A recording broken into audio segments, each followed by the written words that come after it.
On February 28, 2026, the world woke up to something nobody truly believed would happen. A war that changed everything. Explosions lit up the Tehran skyline.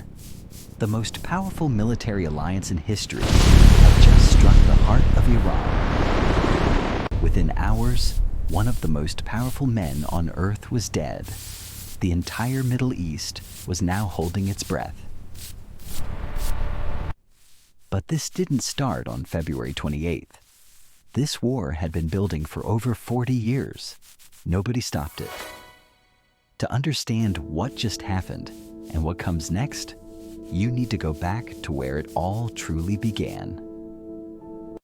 Iran was a different country, a monarchy, an ally of the United States. That was about to violently change forever. The Islamic Revolution overthrew the Shah and installed Ayatollah Khamenei as supreme leader. America became the enemy overnight. American diplomats were taken hostage for 444 days. The rage between these two nations was now deeply personal. For decades, Iran built a network of proxy forces across the Middle East: Hezbollah, Hamas, the Houthis. A web of influence. Israel watched this web grow for 40 years. Every missile fired at Tel Aviv had Iranian fingerprints somewhere on it. Then came the nuclear question. Iran insisted its program was peaceful. The West never believed them. The tension grew. Sanctions crippled the Iranian economy. The rial collapsed. Ordinary Iranians suffered while the regime refused to back down. In 2023, Hamas launched the October 7th attack on Israel.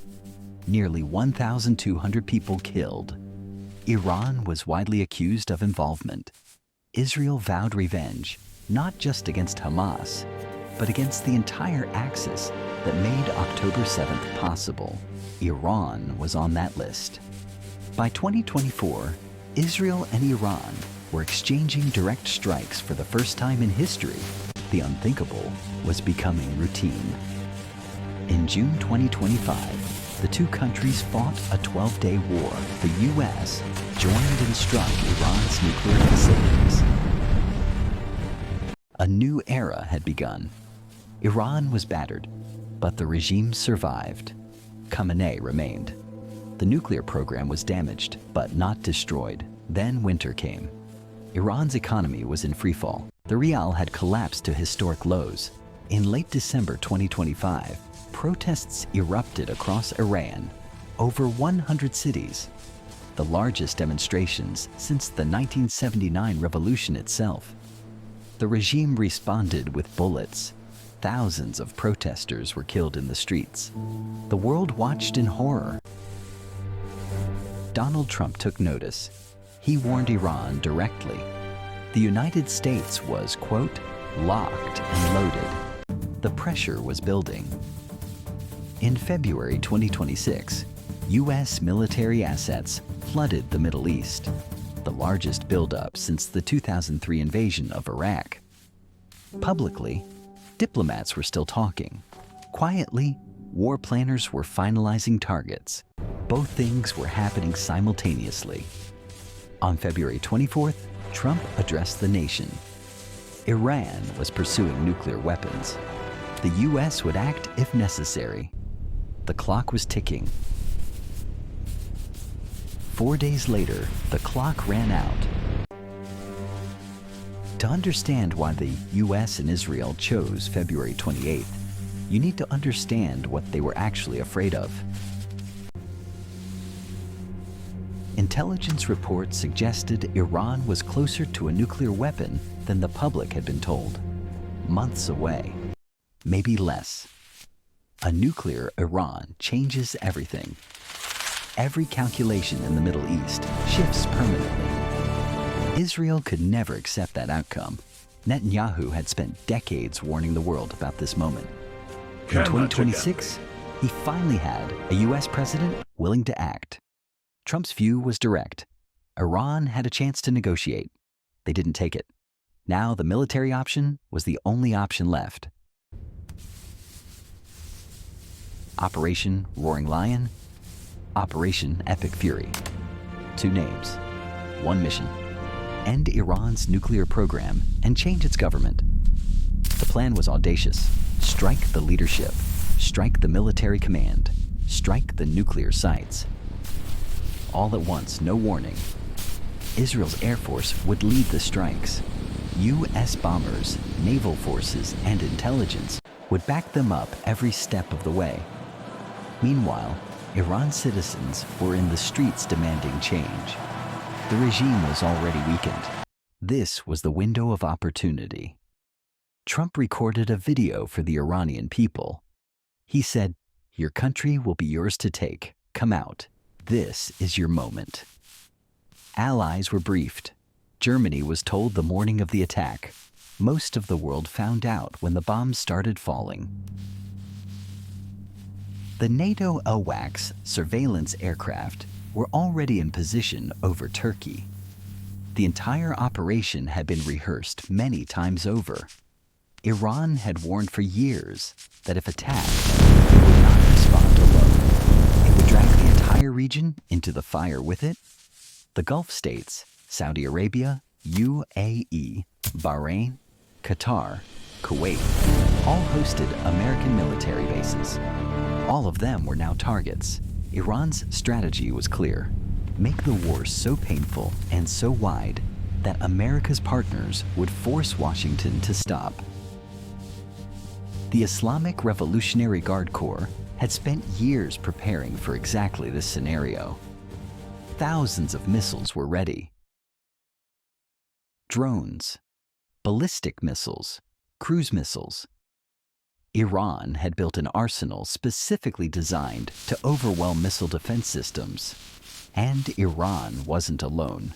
Hezbollah in Lebanon, the Houthis in Yemen, Iraqi militias. All were on standby awaiting the signal. The Strait of Hormuz, the narrow waterway through which 20% of the world's oil flows, was Iran's most powerful economic weapon. Iran had threatened to close the strait for decades.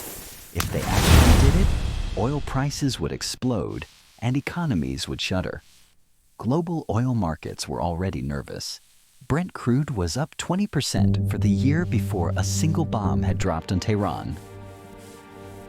In Israel, the public had lived with the Iranian threat their entire lives. Now that threat was finally being confronted directly. Israeli intelligence had tracked Khamenei's location for months. He was 86 years old, frail, but still in absolute control. The decision to target the supreme leader directly was the most consequential choice in the entire operation. Kill the head of the snake. At 1:30 in the morning, on February 28th, the first Israeli aircraft crossed into Iranian airspace. The war had officially begun. Explosions lit up the Tehran skyline at 2:30 in the morning. Residents woke up to sounds they had never heard before in their city. Trump posted an 8-minute video on Truth Social announcing major combat operations in Iran. No primetime address, no congressional vote. The targets were specific and devastating: nuclear facilities, missile infrastructure, radar stations, military command centers. And then, the target that changed everything: a strike on Khamenei's compound in Tehran. Israel had done the unthinkable. Iranian state media went silent. Then, hours later, it confirmed what the world was already piecing together. Khamenei was dead. For 35 years, Ayatollah Ali Khamenei had ruled Iran with absolute authority. In one night, that era was violently ended. Trump announced the death on social media. He said the bombing would continue, uninterrupted, until peace was achieved. In the streets of Iran, something extraordinary happened. Celebrations broke out. People who had lived in fear were dancing. But the regime was not finished. Security forces opened fire on the celebrations. A monument to Khamenei was toppled in the south. Iran's top security official announced a temporary leadership council. The message was clear. The Islamic Republic would not collapse quietly. Within hours, Iran launched its retaliation, not just at Israel, but at every American base across the entire Middle East. Dubai's iconic airport was struck by Iranian drones. The Burj Al Arab Hotel, symbol of Gulf prosperity, was damaged in the attack. Airports across the Gulf shut down. Abu Dhabi, Kuwait, Bahrain, and the most connected airspace on Earth went dark overnight. The U.S. Navy's 5th Fleet headquarters in Bahrain was struck directly.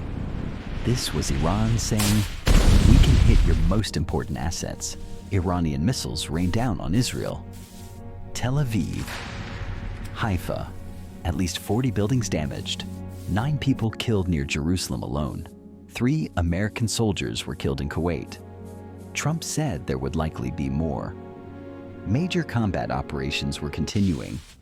The Israeli Air Force dropped over 1,200 munitions across 24 of Iran's 31 provinces in a single day. The scale was staggering. Iran announced the closure of the Strait of Hormuz.